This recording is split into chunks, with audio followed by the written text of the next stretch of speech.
NATO dimulai dengan 12 negara anggota pada tahun 1949. Kanada, AS, Inggris, Belgia, Prancis, Denmark, Islandia, Italia, Luxembourg, Belanda, Norwegia, dan Portugal. Sejak itu telah melalui 8 fase ekspansi.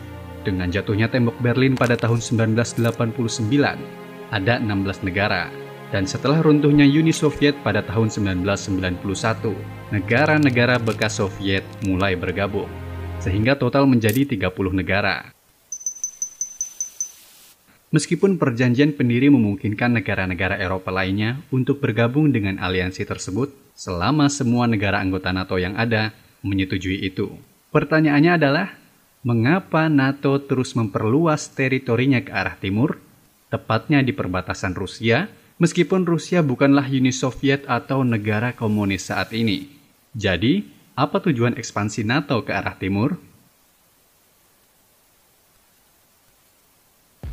Organisasi Perjanjian Atlantik Utara, disebut juga Aliansi Atlantik Utara, yang dibentuk setelah Perang Dunia Kedua dengan ditandatanganinya Perjanjian Atlantik Utara, atau disebut juga Perjanjian Washington.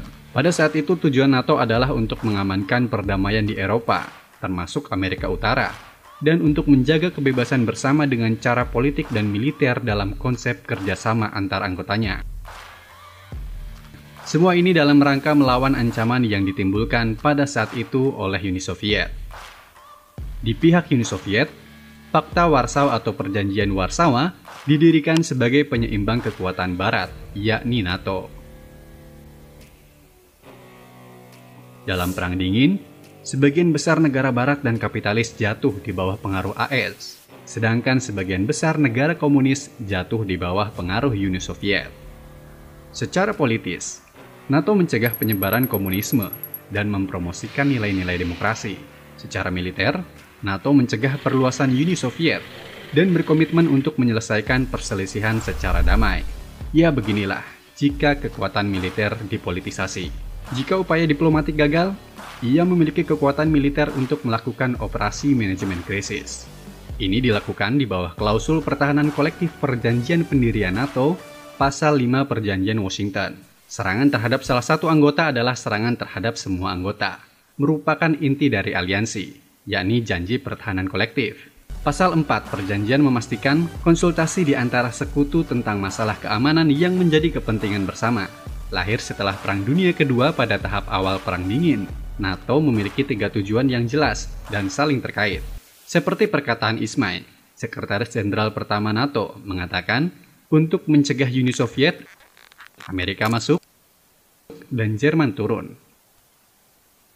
Jelas bahwa Uni Soviet adalah target geopolitik utama NATO, dan yang lainnya adalah Jerman. Sejak runtuhnya Uni Soviet pada tahun 1991, NATO adalah pemenang Perang Dingin. Maka inilah akhir dari era sejarah di mana Barat telah memenangkan argumen ideologis. Seperti yang saya katakan, NATO terus memperluas wilayahnya dan anggotanya ke arah timur di perbatasan Rusia.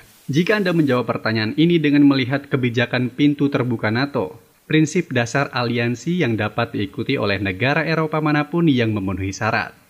Ini adalah alasan yang sangat umum dan cocok untuk hubungan internasional. Atau mungkin Anda berpikir bahwa NATO benar-benar ingin menjamin perdamaian di Eropa? Dari siapa? Siapa ancaman di Eropa dan Amerika Utara? Tentunya mereka khawatir dan mengantisipasi Rusia termasuk Jerman. NATO adalah organisasi atau aliansi politik dan militer. Jadi, saya akan memberikan jawaban secara geopolitik.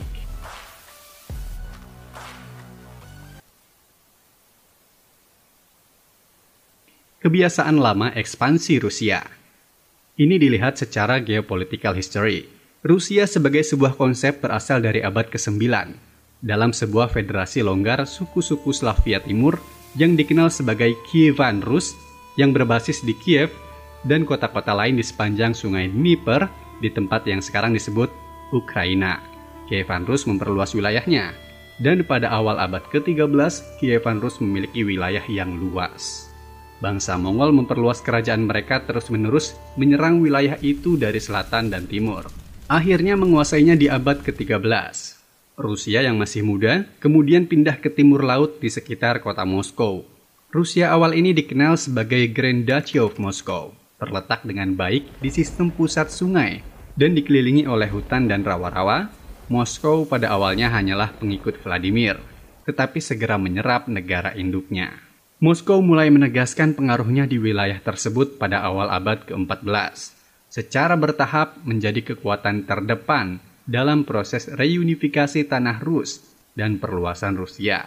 Masukan Ivan yang mengerikan, Tsar pertama, Rusia yang masih muda telah memulai ekspansi moderat di bawah kakek Ivan yang Agung. Tetapi ekspansi itu dipercepat setelah dia berkuasa pada tahun 1533 atau 1547 secara resmi. Selama masa pemerintahannya yang panjang, Ivan hampir menggandakan wilayah Rusia yang sudah luas dengan mencaplok 3 Hana Tatar, Kazan, dan Astrakhan di sepanjang sungai Volga dan Hanatsiber di barat daya Siberia.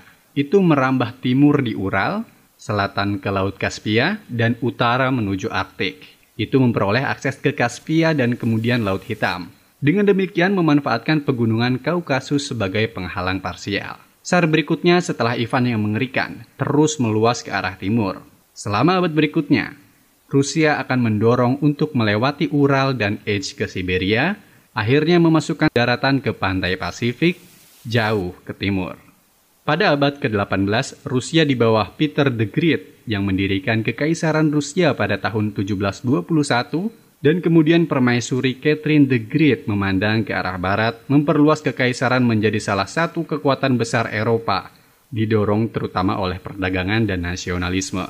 Rusia yang powerful mampu menduduki Ukraina dan mencapai pegunungan Karpathian. Itu mengambil alih sebagian besar dari apa yang kita kenal sebagai negara Baltik, seperti Lituania, Latvia, dan Estonia. Setelah Catherine, Kekaisaran Rusia melanjutkan ekspansinya ke Alaska. Meskipun Alaska akhirnya dijual ke Amerika Serikat pada 18 Oktober 1867. Ke selatan, Rusia juga memperluas wilayahnya pada abad ke-19. Lihatlah betapa luasnya Rusia pada saat itu. Pada abad ke-20, komunis Rusia menciptakan Uni Soviet. Setelah Perang Dunia Kedua, ia membentang dari Pasifik ke Berlin, dari kutub hingga perbatasan Afghanistan, sebuah negara adidaya secara ekonomi, politik, dan militer. Hanya bisa ditandingi oleh Amerika Serikat. Dari Kievan Rus, Grand Duchy of Moscow, Tsardom of Rusia, Imperial Rusia hingga Uni Soviet, kebiasaan lama ekspansi Rusia membuat NATO mengkhawatirkan keamanan di Eropa. Kebiasaan berekspansi bukan soal ideologi politik komunisme, tapi perilaku. Perilaku ini, kebiasaan ekspansi akan menjadi agresif jika Rusia memiliki ambisi kekuatan yang besar untuk masa depan. Pada bulan Februari dan Maret 2014, Rusia menginvasi dan kemudian mencaplok semenanjung Crimea dari Ukraina. Sekarang, Federasi Rusia, aneksasi semenanjung Crimea, telah membuat Barat semakin mengantisipasi kebiasaan lama ekspansi Rusia dan membuat Barat percaya bahwa kebiasaan lama ekspansi Rusia tidak akan pernah mati atau Rusia kembali ke kebiasaan lamanya. Lihatlah perbandingan luasan negara Rusia. Rusia 2 kali lebih besar dari ukuran Amerika Serikat atau China, 5 kali lebih luas dari ukuran India, dan 25 kali ukuran Inggris. Namun memiliki populasi yang relatif kecil, yakni hanya 144 juta, dan itu masih banyak populasi Nigeria atau Pakistan. Negara terbesar di dunia dengan populasi yang bisa dibilang relatif kecil, tapi memiliki kebiasaan ekspansi. Inilah salah satu alasan mengapa NATO terus memperluas anggota dan wilayahnya ke arah timur di perbatasan Rusia, sehingga NATO dapat melindungi anggotanya dari ekspansi Rusia.